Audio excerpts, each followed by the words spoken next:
Sensitibong balita ang amin pong ihahatid sa inyo sapagkat may estudyante nasawi at napugutan pa matapos sumasagasaan ng tren dyan sa lungsod ng Naga. Alamin natin ang kabuuan ng balitang yan mula sa Bombo Radio Naga.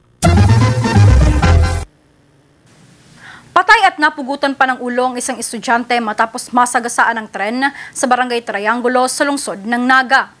Sa panayam ng Bombo Radio Naga kay Police Staff Sergeant Roberto Aguilion, Assistant Public Information ng Naga City Police Office, sinabi nito na ang biktima ay residente ng Barangay Cirilo Pasacao, Camarines Sur.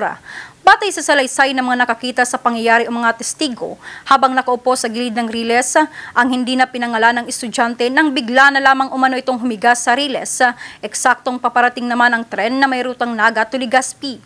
Ito ang naging dahilan upang masagasaan ng tren ang biktima, magkalasog-lasog ang kanyang katawan at magresulta sa agaran nitong kamatayan. Ayon sa opisyal, patuloy ang investigasyon ng kanilang hepatura sa insidente lalo pat tinitingnan nila ang angulo na sinadya o suicide ang pangyayari.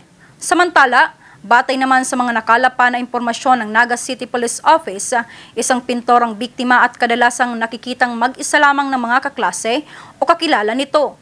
Sa ngayon, kaugnay ng pangyayari muling nagpaalala si Aguilion sa mga residentes malapit sa pinangyarihan ng insidente na maging mapagmatsyag lalo na sa mga tao na nasa lugar upang maiwasan ang ganitong nakakalungkot na pangyayari.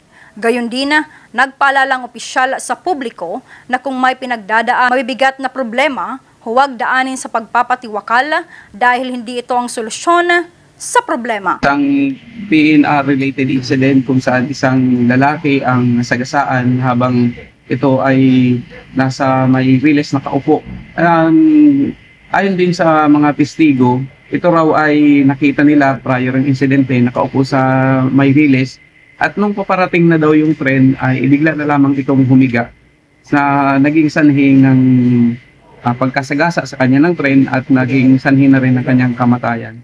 Sa Bombo Network News, mula rito sa Bombo Radio Naga, Bombo Angelica Basquinia nag-uulata para sa number 1 and most trusted radio network in the country, Bombo Radio Philippines, Basta Radio.